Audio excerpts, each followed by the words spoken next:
వచ్చిన తర్వాత పోలీసులకి అదిగానా సిగ్గు శరం ఉందా అన్న? ఎందుకు రెడ్లను అరెస్ట్ చేయట్లేదన్నా?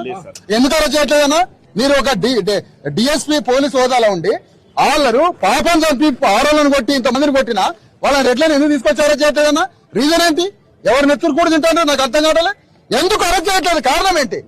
వాళ్ళు బువ్వ జరగకుండా పొద్దు నుంచి 2 రోజుల నుంచి బువ్వ నీళ్లు పనిచేసి ఇక్కడ కూర్చుంటే వీళ్ళకి దిక్కు లేదు, ఉల్టా వీళ్ళ మీద కేసు చేయడానికి పోయినరు. వాళ్ళని ఎందుకు అరెస్ట్ చేయట్లేదు? ఒకటే రీజన్ చెప్పండి. వీళ్ళ కోర్టు నుంచి ఎందుకు పోతారు? వాళ్ళని సంకలన చేతులు పెట్టి ఈడ్చుకొచ్చి ఎందుకు పోలీస్ స్టేషన్ చేయలేదు? ఎందుకు రిమాండ్ చేయలేదు?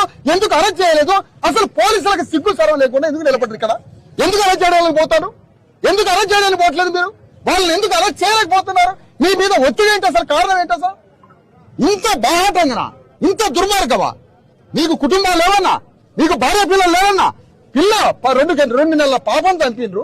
ఆ రెడ్లను అరెస్ట్ చేయకుంటే ఈ యూనిఫామ్ ఎందుకు బ్రదర్ మీది? దేనికి యూనిఫామ్ అంటారు మీది? మీ డ్యూటీ దేనికి? మీ యూనిఫామ్ దేనికి? అసలు రీజన్ ఏంటి? ఎందుకు అరెస్ట్ చేయట్లేదు? రీజన్ చెప్పండి ఒకటి. కారణం ఏంటి? ఎందుకు అరెస్ట్ చేయట్లేదు? ఇది రాష్ట్రం అంతా అతిపెద్ద ఉద్యమం అయితే సార్. చివరికి పోలీసులు మొత్తం సస్పెన్స్ కావాల్సి వస్తుంది.